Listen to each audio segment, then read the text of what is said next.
Metagenealogía de Alejandro Jodorowsky. Continuamos con la parte 5 del primer capítulo del libro de Metagenealogía de Alejandro Jodorowsky y Marián Costa. La lección de las culturas llamadas primitivas y de la magia tradicional, árbol genealógico, posesión y desechizamiento. Todo este estudio va a estar salpicado de referencias a prácticas religiosas, mágicas o rituales que forman parte del patrimonio de la humanidad y por consiguiente del nuestro, más allá de las eventuales diferencias culturales. En el momento de abordar la cuestión de los ancestros, será necesario que nos alejemos de ese enfoque estrictamente occidental y civilizado, que solo asume una posición racional, científica, médica y demostrable. De esta manera podremos aprovechar las enseñanzas de todas esas prácticas que usan, de un modo especial o no, el inconsciente humano como una reserva de la posible curación y de la energía vital. Si resumimos el discurso actual de la neurología sobre el funcionamiento del cerebro humano, podríamos decir brevemente que utilizamos su lóbulo izquierdo para el pensamiento racional, el más frecuente en nuestra actividad consciente, y en sus directrices las trasladamos al lóbulo intuitivo, el derecho, cuando dormimos. Una mitad del cerebro predomina, pues, cuando estamos en vela y la otra durante el sueño. Pero tal división no es absoluta y con mucha frecuencia nos ocurre que pasamos de un estado racional a uno emocional o intuitivo a causa de una conmoción, un accidente, etc. El cuerpo calloso del cerebro hace en cierta forma de puente y es simbólicamente el lugar donde se sitúa el ser de la conciencia que aprende a pensar y a vivir utilizando los dos lóbulos del cerebro a la vez. Un artista o un chamán funcionan de una forma creativa e intuitiva. Se podría decir que abren la puerta al inconsciente con la práctica del arte o de la intuición, aunque conservando una racionalidad sólidamente anclada en lo real, en la relación con el otro y en el marco social. Para entender esto podríamos usar la imagen del caduceo de Hermes, el báculo por el que dos serpientes entrelazadas trepan hacia lo más alto del mismo, donde las alas serán desplegadas. Las dos serpientes podrían ser los dos lóbulos del cerebro y esa cumbre alada la expansión de la conciencia. Pero una expansión tal no puede realizarse a través de un paso científico puro y duro que se basa exclusivamente en experiencias reproducibles. En la propia realidad existen experiencias únicas que no se repiten jamás y que no por ello son menos ciertas. Pertenecen a otro orden de acontecimientos, si es que se les quiere catalogar, que deben ser sometidos al crédito de la gente de una manera artística, no científica. Al contrario, los enfoques mayoritariamente basados en la zona diestra del cerebro, como los éxtasis de tendencia mística o los experimentos surrealistas, pueden fácilmente y a un mismo tiempo caer en la superstición y encontrarse pervertidos tanto en la relación del conocimiento personal como en respecto a la relación humana, y ello por falta de vigilancia, y podría decirse también que de sentido común. Nuestra posición en ese sentido es que no se puede comprender verdaderamente al ser humano y, por consiguiente, el árbol genealógico si no es estudiado desde un punto de vista aúne lo artístico y lo científico.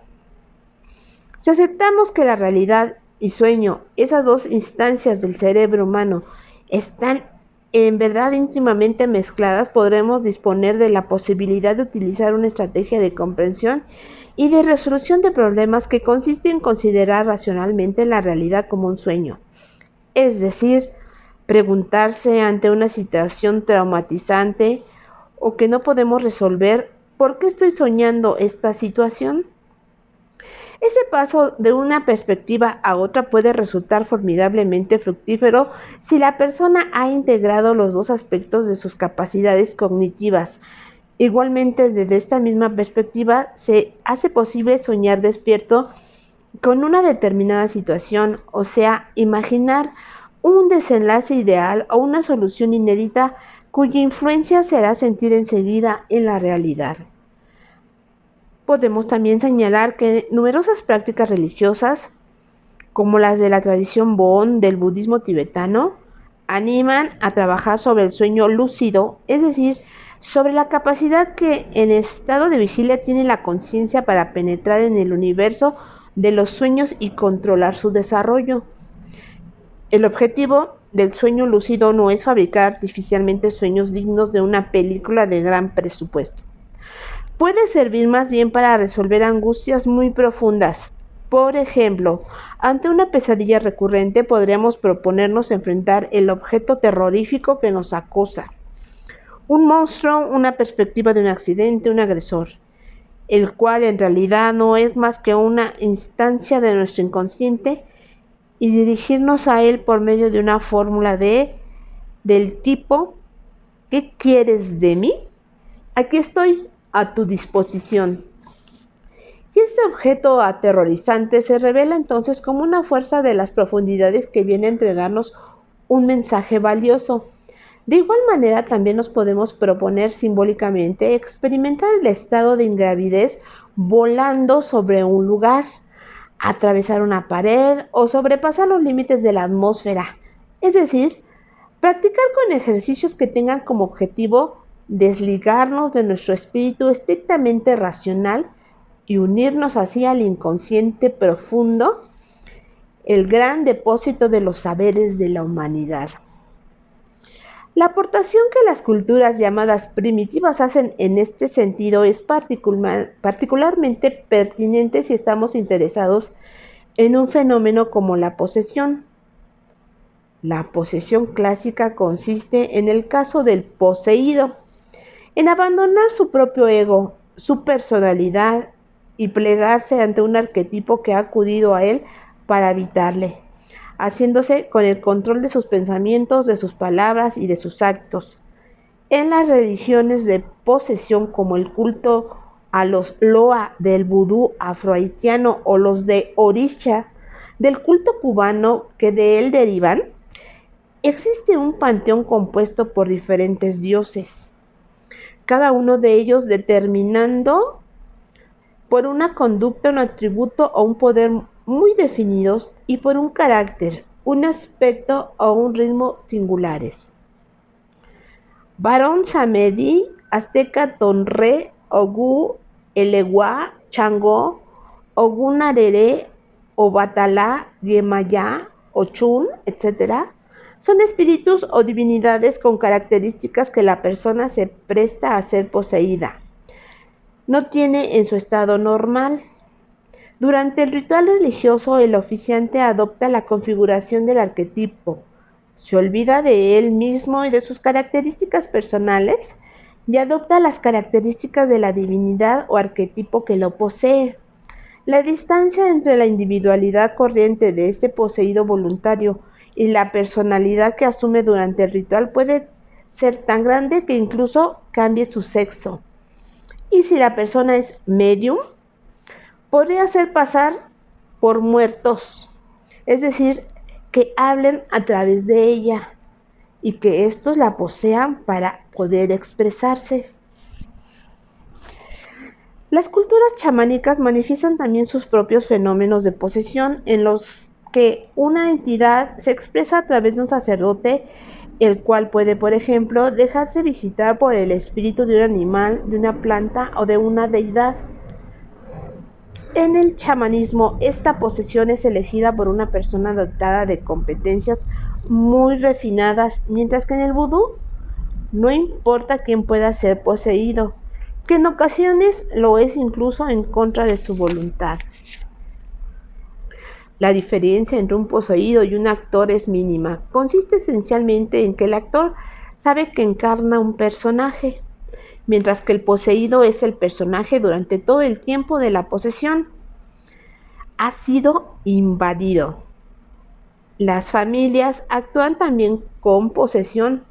Es habitual ver cómo un niño adopta No solo los gestos, la forma de caminar, las inflexiones de voz o las posturas corporales de sus padres, sino también sus sentimientos y manera de pensar, aunque estos parecidos puedan deberse a un componente genético innato, estarían reemplazando a la imitación o más bien a la posesión. En realidad, la imitación suele ser voluntaria y consciente. En cambio, estos mimetismos familiares resultan irresistibles, inconscientes e irreversibles a menos que la persona lleve a cabo un arduo trabajo sobre su yo, pues están empantanados con la posesión. Si nuestros padres han sido poseídos por sus propios padres, que a su vez lo fueron por los suyos, se puede decir fácilmente que el niño podría ser poseído por su abuelo o por su bisabuelo sin haberlos conocido jamás. Si una persona imita ciertos valores que la ayudan a progresar hacia una meta, un objetivo cualquiera, se puede hablar de la existencia de una transmisión sana, en la medida en que se tenga como referencia a un adulto en pleno control de sus opciones. Los valores imitados del árbol genealógico pueden, pues, ser considerados como aliados.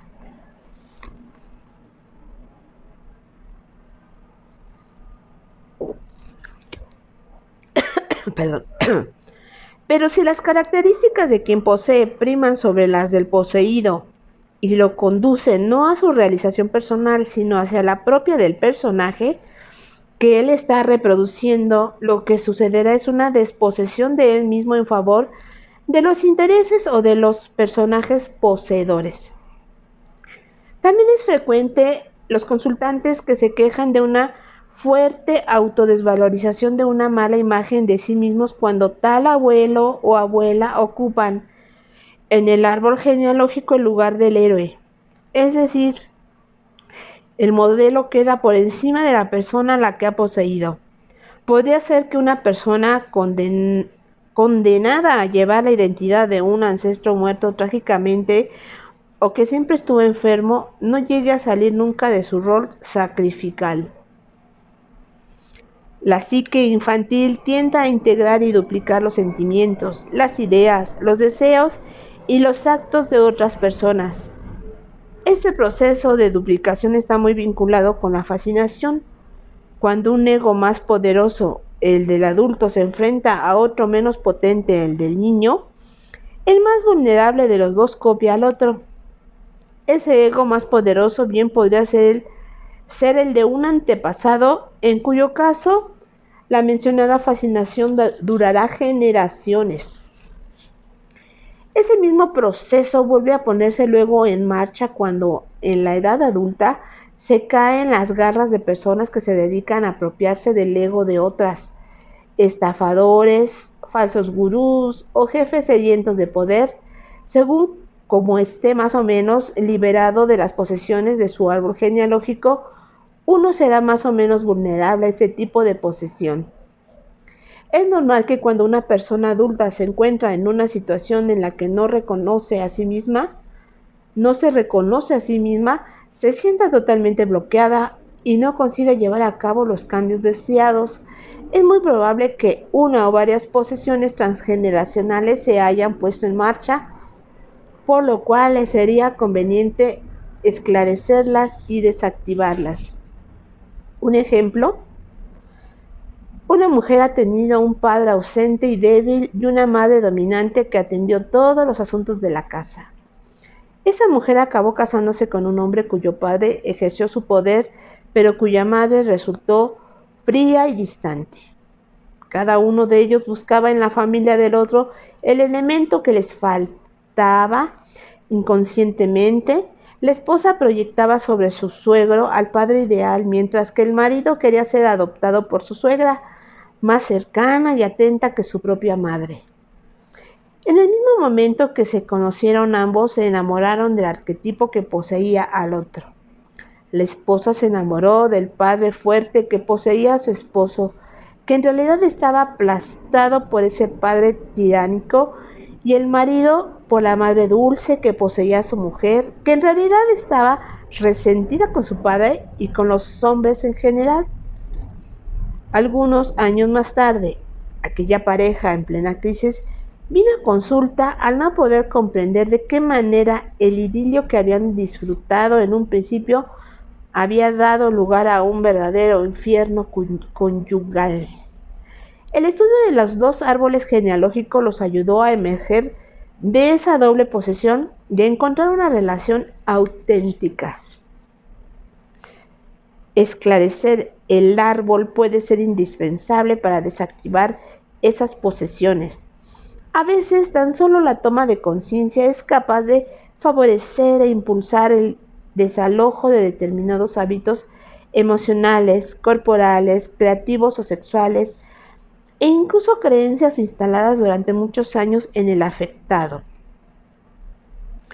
El árbol genealógico se podría comparar con una bañera en la cual nos hubiéramos sumergido siendo niños y en la que determinadas cualidades y defectos habrían empapado, de manera aparentemente irreversible, todas las facetas de nuestra personalidad. Por ejemplo, sabemos que toda predicción se comporta igual que una maldición. Se apodera de nosotros y no podemos liberarnos de su existencia hasta que no nos percatamos de ello. ¿Cuántas predicciones habremos recibido desde nuestro nacimiento hasta el momento en que nos convertimos ya en personas autónomas? ¿Será un gran director de orquesta? Con esas manos podrá construir buenas casas. Pobre, tan feíta, le costará ser feliz, etc. Frente a los rastros de estas posesiones infantiles, nosotros pondremos una serie de ejemplos inspirados en 4 técnicas terapéuticas directamente inspiradas en formas de curación populares, chamánicas o mágicas. El masaje iniciático, en el que un cuerpo es considerado a la vez como un depositario del pasado, por lo tanto de todo su árbol genealógico, como vehículo de la conciencia, por consiguiente como un cuerpo esencial o perfecto. Este masaje se propone dar al cuerpo, al tocarlo, la posibilidad de liberarse de informaciones inútiles o nefastas del pasado, así como de integrar las informaciones que le falten, lo que le permitirá realizarse como cuerpo de conciencia.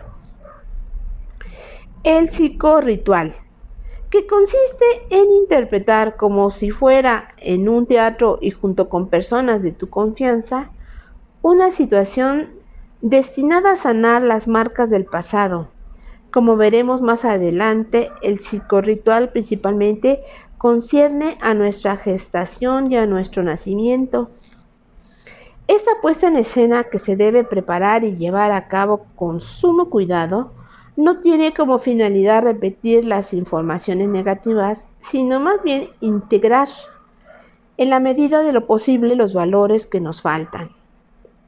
Psicomagia, que propicia una situación individual de sanación en la que alcanza en la propia realidad de dicha situación una suerte de sueño despierto, consistente en cumplir de manera inofensiva una fijación irrealizable del inconsciente, deseos de muerte, de incesto, etc. O reparar una situación traumatizante, revivir una situación en la que se produjeron abusos para vencerla, o integrar informaciones y cualidades positivas que se pensaran como imposibles. Encarnar a un personaje eórico, vivir una situación determinada, etc. El psicochamanismo, que debe ser practicado por un oficiante competente, imita las intervenciones propias de los chamanes, purificación, operaciones, etc., pero despojándolas de su carácter supersticioso o peligroso para actuar directamente sobre el inconsciente corporal o cuerpo fantasma. Bueno, pues aquí termina el capítulo 1. No es cierto, estoy mintiendo. Todavía me falta. Bueno, termino con esto, con la parte 5 del capítulo 1, y nos quedan 3 páginas del capítulo 1, que sería la parte 6.